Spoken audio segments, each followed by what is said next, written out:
little bit about my personal journey to Silicon Valley from India 22 years ago.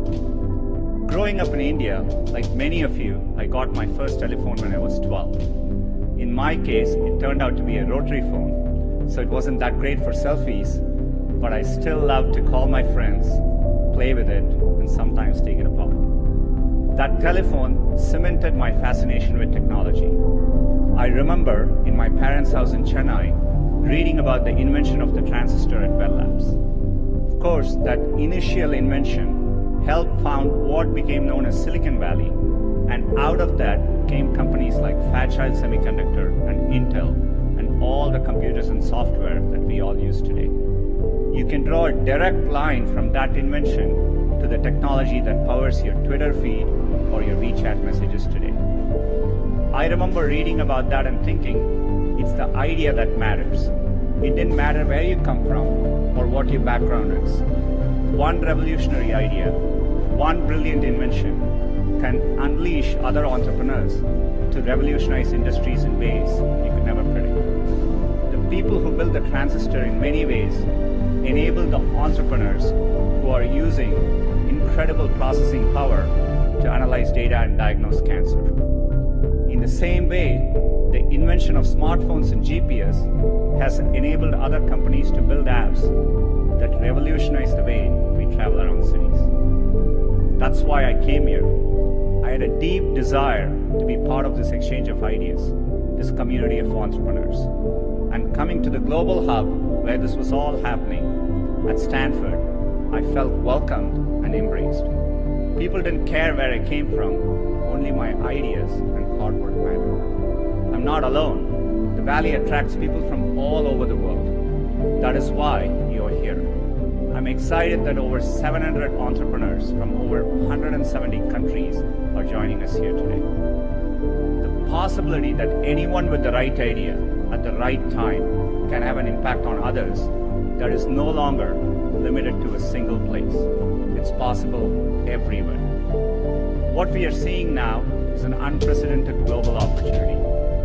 In China, a few months ago, I met entrepreneurs combining social, commerce, and business platforms in entirely new and unique ways. And earlier, I mentioned a game built by an entrepreneur from Vietnam.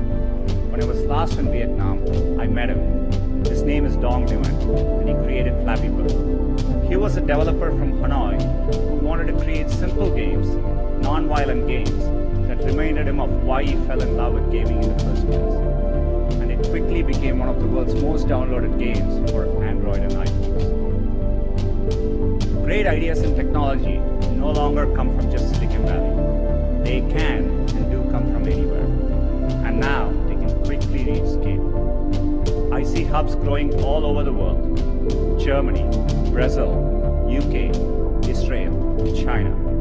The latest figures say that 21% of adults across 60 countries intend to start a business in the next 3 years. And there are over 200 million women around the world who are starting or running a business. It's clear that Silicon Valley is now as much an idea as a place, and it is an ideal of what's possible. And those of us who are lucky enough to have benefited from being in Silicon Valley or hubs like it, owe it to the world to set a good example and clear a path for others. And that is another reason I'm excited to be here speaking to you. Because businesses, academia, and governments all play an important role in removing these barriers. The internet itself is a perfect example of this. It's arguably the greatest economic engine of all time. And its success is largely a result of early collaboration between the US government, the private sector, and researchers from academic institutions, including Stanford. They worked together and made deliberate policy choices to keep the platform open and borderless. The course of history shows that this open model can unleash innovation, opportunity, and benefits for people everywhere. In India, another early and insightful decision was to create the Indian Institutes of Technology. These are leading engineering and technical institutions that are government supported. I still vividly remember as a teenager jumping onto a crowded train at Chennai and traveling for 24 hours to attend my school at IIT Kharagpur, and that opportunity changed the course of my life. These institutions, over many decades, have played a huge role in creating generations of skilled entrepreneurs in India. There are many countries helping to create positive environment for their entrepreneurs. In the US, recently the Departments of State and Commerce appointed digital economy officers who will work to remove barriers and help entrepreneurs reach communities around the world. At Google, we are committed to playing our part to foster the next generation of entrepreneurs.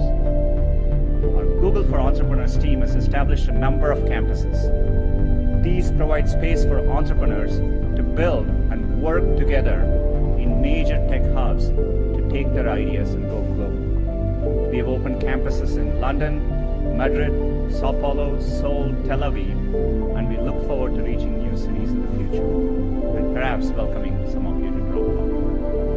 Google tools help businesses launch and grow every day.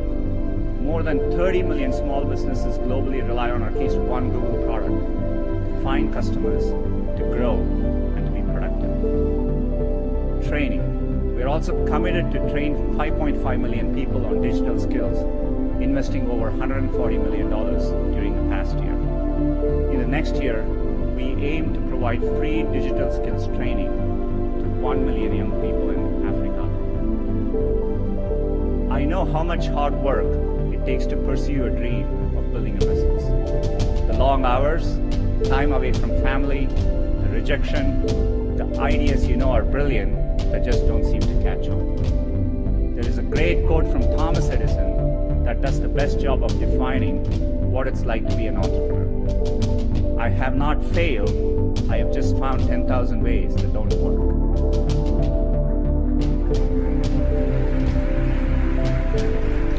Everyone here is part of a tradition that stretches all the way back to Edison and up to companies like Google today. It's about more than building apps to make money.